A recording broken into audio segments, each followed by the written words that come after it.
Et à partir de ce moment-là, ma vie a complètement changé. Normal et naturel, après toutes ces années passées, de faire pareil. D'accord. Donc ça a été une descente aux enfers. Et l'idée, c'est de les faire revenir dans le nucléaire. Mais surtout, ils m'ont appris l'amour du travail bien fait. Bonjour tout le monde, bienvenue dans ce nouveau numéro de Dixit. Alors aujourd'hui, je suis ravi parce qu'on va parler d'un sujet, vous allez voir, très lourd, très profond, d'une industrie, l'industrie nucléaire. On ne va pas y aller par quatre chemins, c'est un travail de précision. Nous avons aujourd'hui la chance, parce qu'on a un expert du domaine, c'est Stéphane Reinhardt. Il a fait une grande partie de sa carrière dans cette industrie, c'est le directeur de Techteby France. Salut Stéphane, sois le bienvenu. Bonjour. Je disais, c'est une industrie lourde de technicité et de sens. Toi, en préparant cette émission, ça fait 39 ans que tu as gravi tout à la force, je dirais, du travail, de l'exemplarité. Comment tu as traversé cette vie? Eh bien écoute, c'est assez simple. J'ai commencé classiquement. À l'époque, c'était un diplôme qui avait une certaine valeur. J'avais un bac plus 2. Ouais. C'était un DUT? C'était un DUT en génie électrique. Et je suis rentré chez Framatome un peu par hasard, parce qu'à l'époque, c'était difficile de trouver un travail. Première expérience, sans expérience, c'était assez compliqué. Et je suis rentré, honnêtement, chez Framatome sans savoir vraiment ce qu'ils faisaient. Je faisais mon service militaire, j'ai lu Usine Nouvelle et j'ai vu, on recherche des gens sans expérience. Ah oui, donc vraiment au hasard presque. Mais exactement. Et le plus rigolo, c'est que lors de mon entretien, mon futur patron m'a parlé d'onduleurs. Ouais. Alors, c'est une chose que je détestais, c'était l'électrotechnique. Je suis resté 3 heures avec lui, à tel point que la RH pensait que j'étais parti. Okay. Non, c'est vrai. Ah ouais. Et j'ai attendu pendant 1 heure devant le bureau de la RH. Je me dis, qu'est-ce que vous faites là? Je ne devais pas avoir un entretien. Ah oui. Et elle était bretonne d'origine, on a parlé du pays. Et puis, au final, je suis rentré chez Framatome. 39 ans.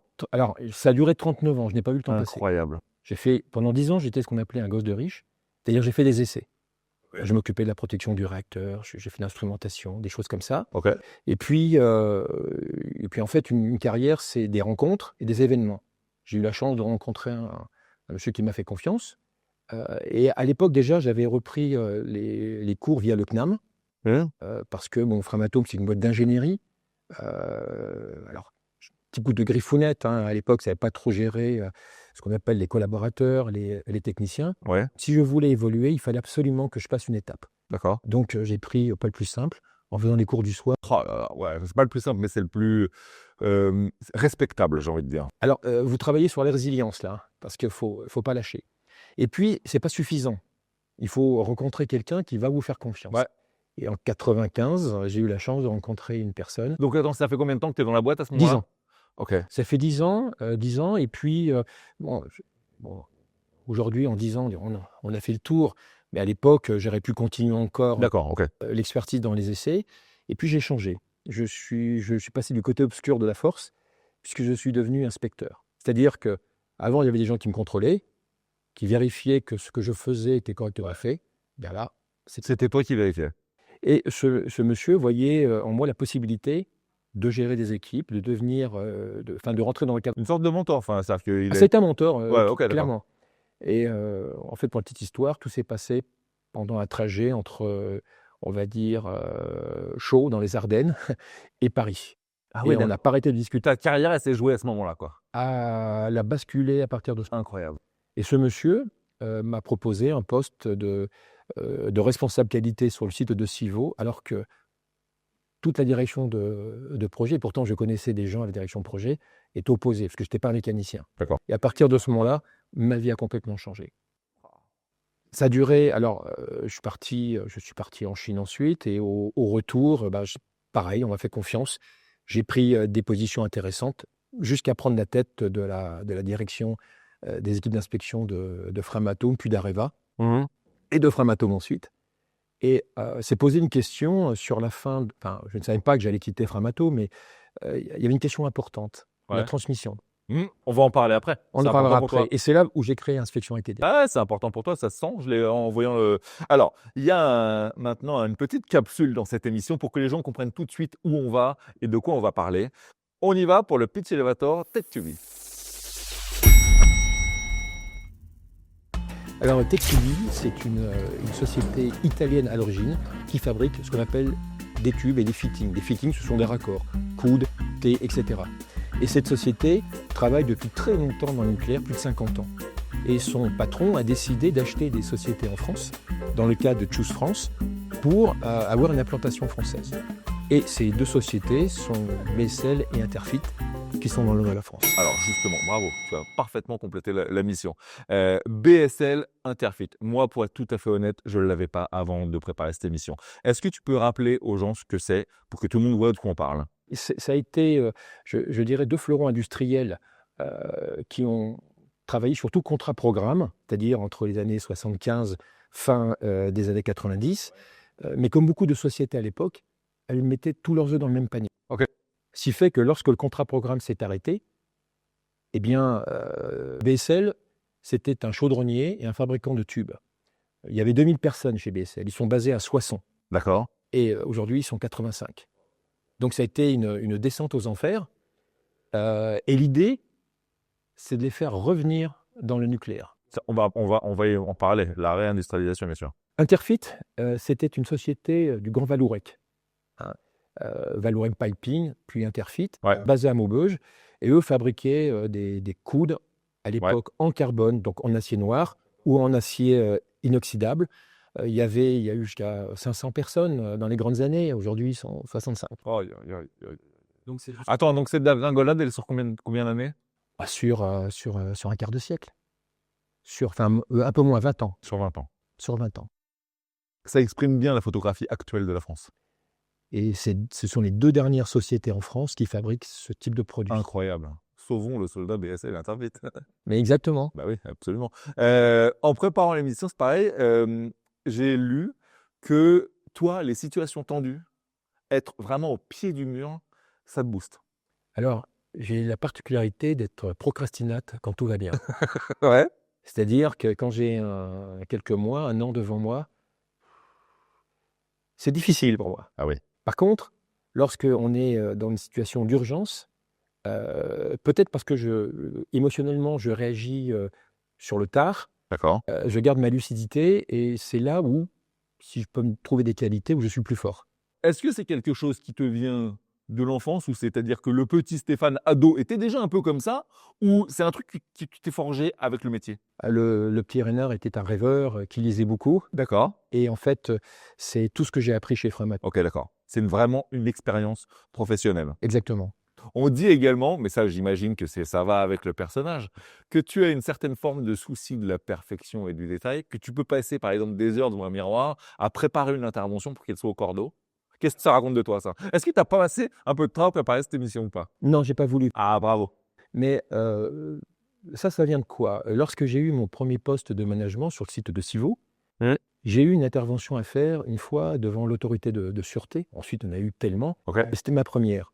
Et l'autorité de sûreté française dans le nucléaire, c'est quelque chose.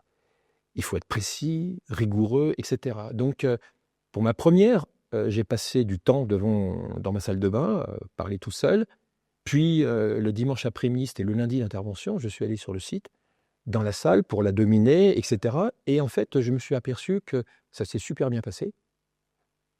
À la Steve Jobs, un peu la main dans la poche. Les contracts. Jamais assis, les contracts. Et puis, je prévoyais des réponses à toutes les questions possibles. J'ai trouvé que c'était un bon outil. Et ensuite, je l'ai utilisé. C'est-à-dire que chaque fois que j'avais une présentation à faire devant un public large ou devant mon ancien président Bernard Fontana, où je sais que j'ai un créneau de 6-7 minutes pour lui dire des choses importantes. Il faut être précis, Il faut être précis, il ne faut pas se louper. C'est clair. Donc, voilà. Alors, ça confère, vu de l'extérieur, une certaine aisance, mais tout ça, c'est du travail. Mais bien sûr. Tu as connu les mises en service des années 80, les inspections modernes. Quels sont, selon toi, en 2026, les plus grands progrès ou les plus gros reculs qu'on a vécu pendant toutes ces années? C'est une question, waouh. Alors, en fait, il y a plusieurs choses. La population a changé, déjà. Je vais commencer par le négatif pour aller vers le positif. À l'époque, dans les années 80-90, et c'est aussi l'effet contrat-programme, donc duplication, etc., on avait des gens qui connaissaient extrêmement bien leur métier, mais au-delà de ça, il y avait un attachement à bien faire les choses. Le respect du travail bien fait, une conscience professionnelle très aiguisée.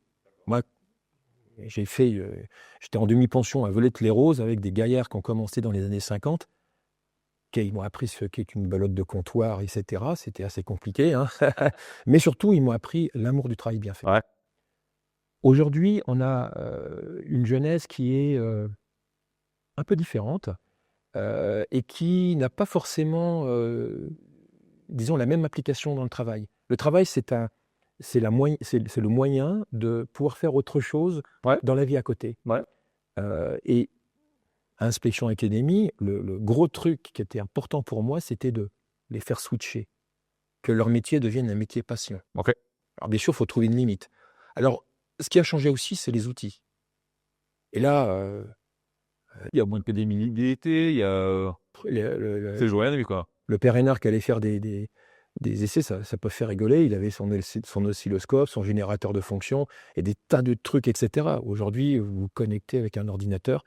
Donc c'est une avancée, quelque part. Oui, c'est une avancée. Alors, disons que l'ancienne méthode vous permettait de connaître parfaitement votre produit. Ouais. Mais aujourd'hui, il y a des outils formidables. Et c'est ça la grande révolution. Donc, une jeunesse qui a changé son idéal travail, c'est-à-dire que on est moins sur du métier passion, enfin on est moins aujourd'hui sur du métier passion, et c'est aujourd'hui il faut un travail donc on fait celui-ci plutôt qu'un autre, et c'est ce contre quoi tu te bats toi, ça. Oui, Tu voudrais que ça devienne vraiment des métiers passion aujourd'hui. exactement. Tu as créé Inspection Academy. Ça c'est ton bébé. Oui, c'est mon bébé. Alors, on parle de transfert de savoir. Alors, comme j'expliquais, j'étais en demi-pension à Veulettes-les-Roses. Ouais. Et j'ai eu la chance de rencontrer en début de carrière des gens un peu rudes parfois, d'un autre temps, Ouais. mais extrêmement passionnés par leur travail, qui m'ont appris. Et donc, il me semblait normal et naturel, après toutes ces années passées, de faire pareil. D'accord. J'arrivais en fin de parcours, et donc pour moi, il était important de transférer ce que j'avais pu apprendre. Donc, le travail, enfin le métier qui était le mien à l'époque, c'était inspecteur. D'accord. Et l'inspecteur, c'est quoi? C'est une personne avec plein de compétences techniques qui va dans les usines pour s'assurer que toutes les fabrications sont faites conformément à un cahier des charges. D'accord. Les normes, les règles de qualité, etc. Il voyage partout en France, en Europe et même dans le monde. Et la qualité première d'un inspecteur, c'est d'avoir un bagage technique fort, Bien sûr. mais aussi d'avoir un savoir-être très très fort. D'accord. Et tout ça, alors soit ça s'apprend, comment dirais-je, dans la durée, avec un compagnon, sauf qu'à l'époque, chez Framatome, on avait très peu d'anciens, on avait beaucoup de gens qui étaient en prestation, et Bernard Fontana... Donc là, on parle des années 90. Ah non, ça on parle des années, on parle de 2019, Ah oui, où, donc oui, c'est où hier, Bernard quoi. Fontana nous dit, moi, c'est pas possible, on est une école de formation aux gens qui sont en prestation. Je veux qu'on internalise l'inspection. Et il m'a demandé, à combien tu estimes le nombre d'inspecteurs qu'on pourrait recruter et qu'on pourrait garder de façon viable? J'ai dit 100. Banco, 100. Et il m'a pu lâcher. Mais en disant ce chiffre, je n'avais pas pensé à une chose, c'est qu'on avait à peu près 25 personnes avec suffisamment d'expérience pour former ces gens. C'est totalement insuffisant. 25 seulement, ouais. Oui. Et donc l'idée, ça a été de créer une école, unité de temps, unité de lieu, où on met des promotions de postulants au métier d'inspecteur. D'accord. Et on fait venir des grands sachants, hein, des gens qui ont passé, certains, 42 ans chez Framatome, experts en métallurgie. Donc, qui en sont même probablement sortis aujourd'hui. Aujourd'hui, ils sont plus, ils viennent travailler un peu avec moi chez TQV Raccordi. Ok. Hein. Et ces gens transféraient leur savoir. Alors, on a travaillé les cours par module, et ça a été d'une richesse incroyable. Et on arrivait, comme je disais tout à l'heure, on avait des gens qui arrivaient un petit peu la fleur au fusil. Bon, de toute façon, c'est un travail comme un autre. Ouais. Et on réussissait à transmettre notre passion. Donc, Paris gagné à ce moment-là. J'ai pas mon téléphone avec moi, mais j'ai toute une liste sur WhatsApp de gens qui sont passés par l'école et qui continuent à me poser des questions. Ça a été un vrai tremplin, un vrai game changer pour eux dans leur carrière. Mais absolument, c'est un booster de carrière. Trop bien. On parlait de certification, de normes, de rigueur, tout ça. Le passeport nucléaire, encore une fois, ça, je ne l'avais pas avant de te recevoir. Est-ce que tu peux nous expliquer déjà ce que c'est et pourquoi c'est incontournable? Aujourd'hui, une entreprise, pour travailler dans le nucléaire, il faut qu'elle démontre un certain nombre de choses. Ok. Alors avant, toutes les boîtes se faisaient certifier ISO 9001. Le problème, c'est que la norme ISO 9001, c'est devenu un standard classique. C'est assez facile de se faire certifier et les reconductions sont assez simples. Ah oui. Quand on regarde ce qui s'est passé sur Flamanville, par exemple, les difficultés qu'on a pu rencontrer, on s'aperçoit qu'il faut passer à un autre standard. Et ce standard, c'est un peu barbare, hein, mais c'est la norme ISO 19443. Ouais. C'est la norme ISO 9001, que tout le monde connaît, Ouais. plus, où vraiment, C'est des degrés supérieurs. degré supérieur, et notamment sur tout ce qui est sûreté. Sûreté. Sur tout ce qui est sûreté, sur tout ce qui est traçabilité, lutte contre la fraude, etc., etc. On a un enjeu, on en parlait en début d'émission, on a un vrai enjeu, vu l'hécatombe dont tu nous parlais au début, de réindustrialisation chez nous.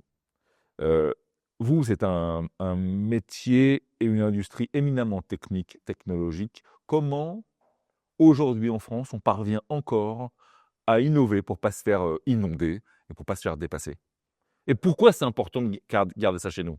Alors c'est une question très, très lourde. En fait, la France a du mal aujourd'hui, il y a beaucoup alors, soit on raisonne France, soit on raisonne Europe. Ouais. Malheureusement, il y a beaucoup, on va en Allemagne.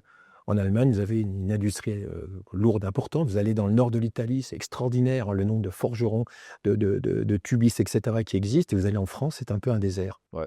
Euh, C'est devenu un désert ou on avait ces compétences-là avant? on avait ces compétences-là avant. À la fin du contrat programme, vous avez des sociétés qui ont fermé, qui ont complètement disparu. Hein. BSL, quand on discute avec des anciens, oh, ce sont des gens qui font des bidons, donc de la chaudronnerie. Ouais. Non, c'est fini, monsieur. Pas. Voilà, donc on a perdu ces compétences. Alors aujourd'hui, monsieur Alberici, notre président, a compris que s'il voulait faire, rien n'est gratuit, hein, mais s'il voulait faire du business avec la France, il fallait qu'il montre qu'il investissait en France. Donc il a acheté ces sociétés au tribunal. Ah ouais? Ils achetaient au tribunal sans discussion, sans réduction de poste, etc.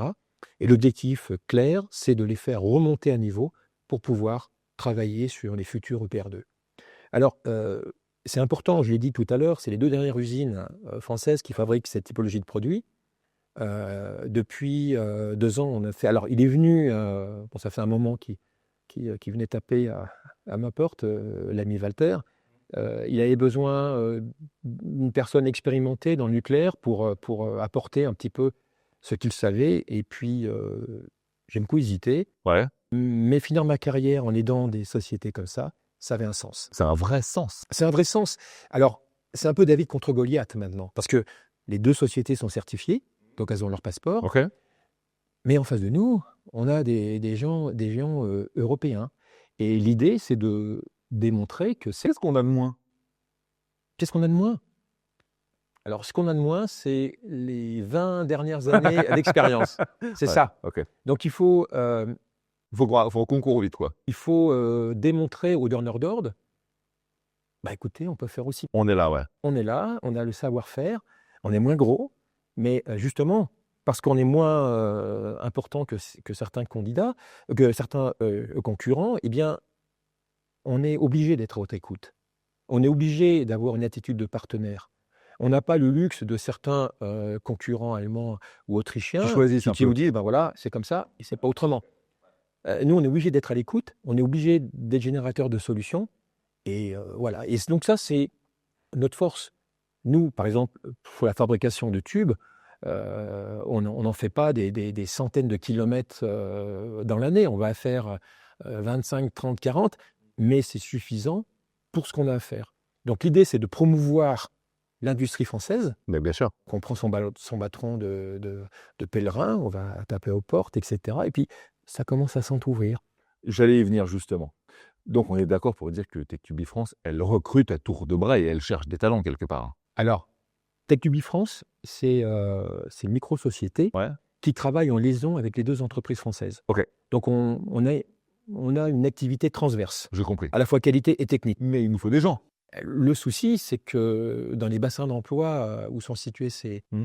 ces usines, c'est pas simple. On est où? Alors dans le Soissonnais, Ouais, 60, tu dis, ouais. ça c'est compliqué. Ouais, et Maubeuge? Ah ben Maubeuge, c'est terrible. Vous avez Framatome là-bas. Ah là là. Et Framatome crée une extension. Alors il y a du travail pour tout le monde, mais faut Qu'est-ce qu'on dit aux jeunes qui peut-être ont peur de sauter le pas d'aller travailler dans ces industries? qu'ils auront l'opportunité d'apprendre énormément de choses. Mmh.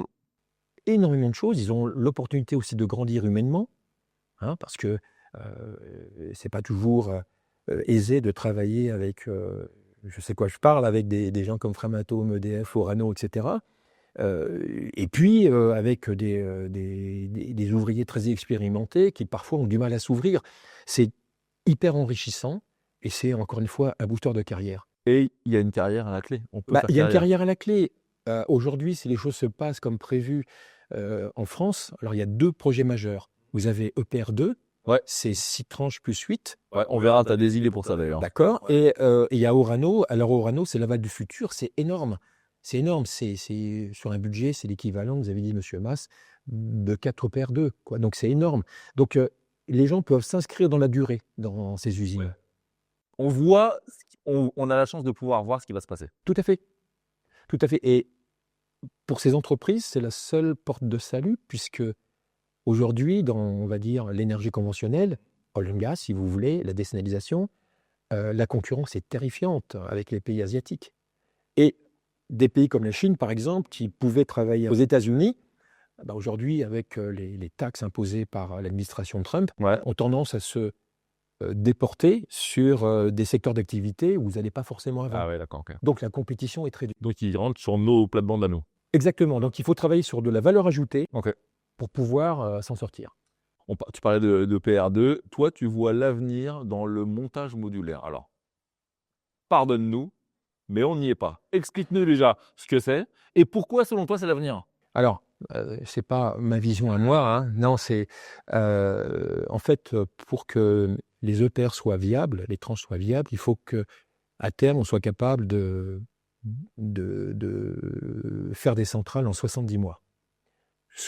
Voilà. Aujourd'hui, on fait, c'est quoi? Oh là là, j'ose pas dire.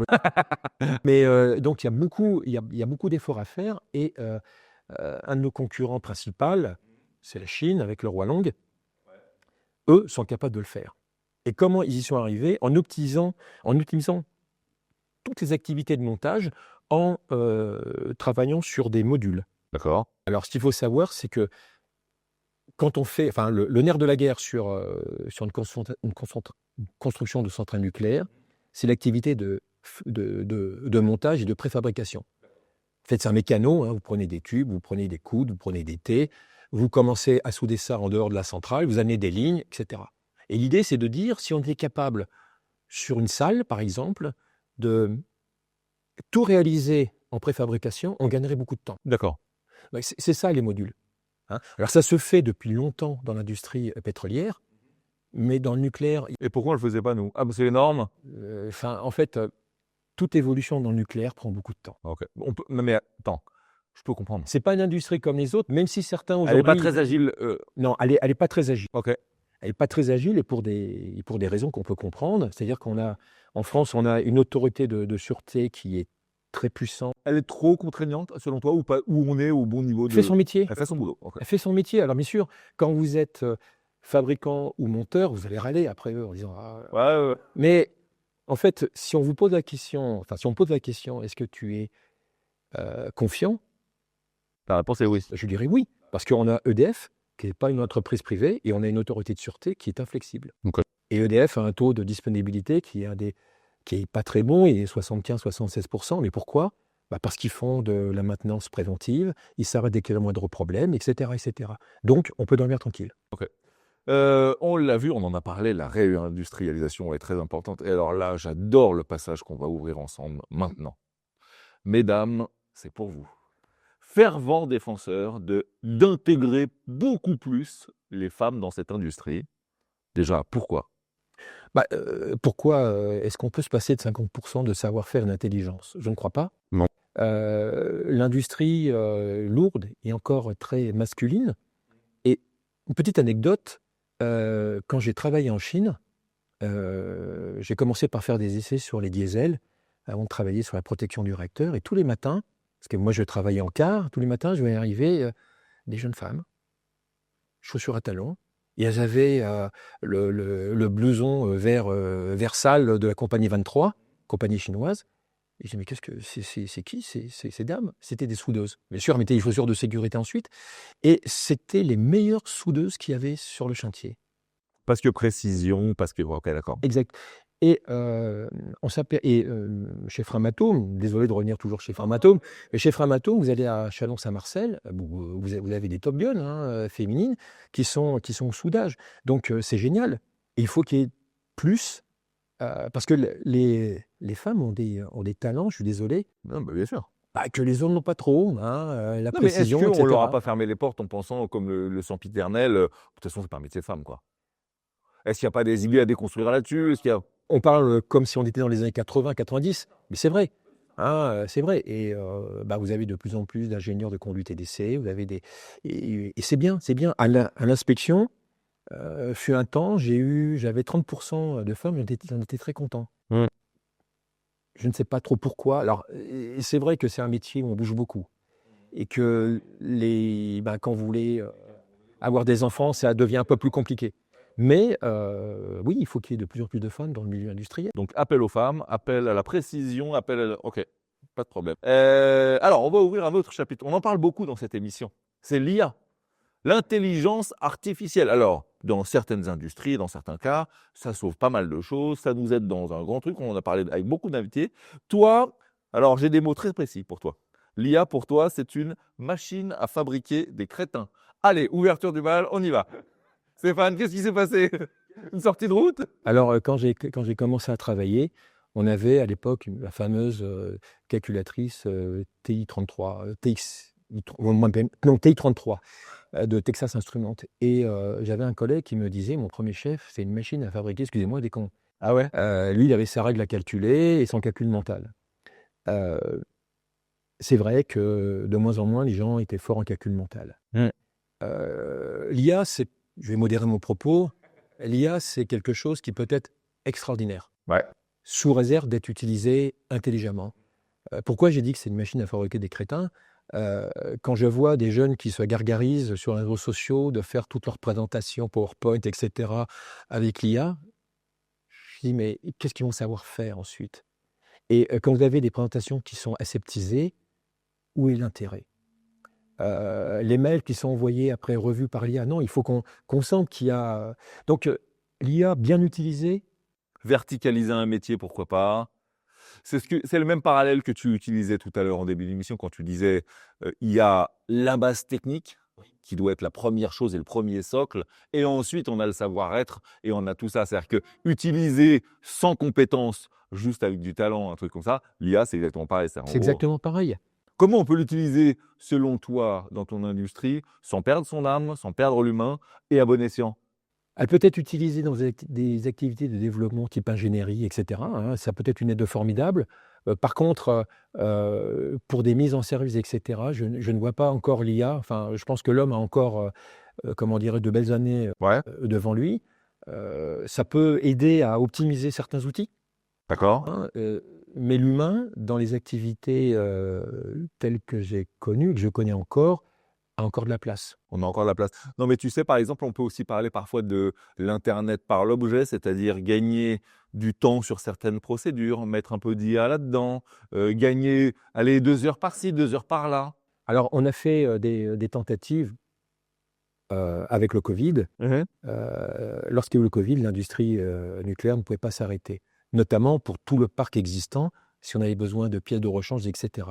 Donc, j'ai été obligé d'essayer de trouver des solutions pour que, alors qu'on n'avait pas de match, de combinaison, etc., que mes gars puissent aller faire l'essentiel.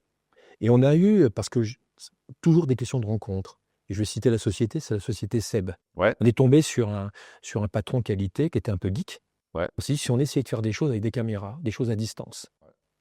Là, on peut Alors, je sais que Framatome a laissé tomber ça parce que c'était relativement lourd, mais je pense que avec un peu d'intelligence et justement, je pense que c'est là où l'homme est plus fort que l'IA. On peut utiliser l'outil pour essayer de faire des choses qui soient plus efficaces. Ouais. Hein, pour des recherches documentaires. Ouais. Des recherches documentaires, mon Dieu, bon, j'ai une réunion en Italie sur ça avec une société qui justement fait des développements là-dessus. La blague de mauvais goût ou sempiternelle qu'on fait dans le nucléaire, quand on achète un réacteur, on achète aussi son poids en documentation. Ça veut dire la traçabilité est extrême et c'est normal puisqu'on doit faire la démonstration a posteriori pendant toute la vie de la centrale que le travail a été fait correctement. Eh bien, vous recherchez des documents, parfois c'est compliqué. Ouais. Et là, l'IA peut nous aider énormément. C'est entendu. On arrive bientôt au terme de cette émission. Tu vois, c'est passé assez vite, c'est vrai. Merci de nous avoir déjà un peu vulgarisé tout ça. Je pense que c'est important, notamment pour les jeunes générations, tu en parlais. Il faut les intégrer dans cette industrie, les jeunes, les femmes et tout ça. Il me reste 2 questions. La première, c'est, tu as beaucoup parlé pendant cette industrie, mais on peut le comprendre, de Framatome. Oui. Tu l'appelles volontairement ta maîtresse délicieuse. Oui. Avec un peu de recul, est-ce que tu referais la même chose? C'est-à-dire autant d'engagement au détriment peut-être de la vie familiale ou choses comme ça. Est-ce que c'est le prix à payer pour avoir cette belle carrière que tu as de l'autre côté aussi? Me concernant, oui, c'est le prix à payer. Ouais. Me concernant, c'est le prix à payer parce que je ne sais pas faire les choses à moitié. Mmh. Je mets, dans tout ce que je fais, je mets de la passion. Est-ce que je referais tout de la même façon? On fait beaucoup d'erreurs dans sa vie. Et lorsque je suis parti en Corée, j'avais 25 ans. 25 ans, on a des certitudes, hein, du moins à l'époque. Et en termes de savoir-être, j'étais très mauvais. OK. J'étais très mauvais. J'ai parlé aux Coréens comme on peut se parler, de façon très directe. C'était pas leur culture. Mais non, c'est pas leur culture. Et donc, ça m'a un peu pourri la vie. Ah oui? Et j'en étais responsable. Je pense qu'il y a des choses comme ça que je changerais. Maintenant que tu connais la suite, si je pouvais t'offrir le contrôle Z d'une vie, c'est-à-dire qu'elle soit perso ou professionnelle, un moment dans ta vie ou dans ta carrière où tu peux revenir en arrière et faire les choses un peu différemment, ça serait quel moment? C'est une question, waouh! Je sais qu'elle est très dure. Elle est très difficile. Disons que j'ai pas trop de regrets sur ce que je fais avec TechTubi actuellement, mais je dirais dans mon passé, quand on m'a demandé de prendre la direction de l'inspection, s'il y avait quelque chose à refaire, peut-être que alors mon attitude à l'époque s'explique peut-être un manque d'assurance de ma part, des objectifs qui étaient assez contraignants. J'aurais pu être davantage à l'écoute des jeunes qui étaient avec moi, parce que j'avais vraiment des gens qui sortaient d'école. Ouais, donc un peu dur, un peu autoritaire? Pas forcément autoritaire, mais l'objectif était plus important. OK. Et donc je les ai poussés. Alors certains on est restés amis avec certains, hein, mais c'est vrai que ça n'a pas été une période très simple. C'est tout à ton honneur de le reconnaître. On sent beaucoup de sagesse maintenant qui se libère de toi, d'envie de transmission, Absolument, oui. d'envie de réindustrialisation pour la France. C'est vital. Merci Stéphane d'avoir partagé ce temps avec nous. C'est vrai que tu vois, c'est un focus très important qu'on a fait parce qu'on n'en parle pas souvent dans cette émission. Donc très chouette de nous avoir vulgarisé tout ça à l'échelle d'une carrière. Hein. Tu reviens quand tu veux, t'es chez toi. C'était très sympa, merci beaucoup. Avec plaisir. Vous qui nous regardez, on se retrouve très vite pour un nouveau numéro de Dixit. D'ici là, eh bien, vous le savez, tâchez d'être heureux parce que le reste suit tout seul. Bye bye.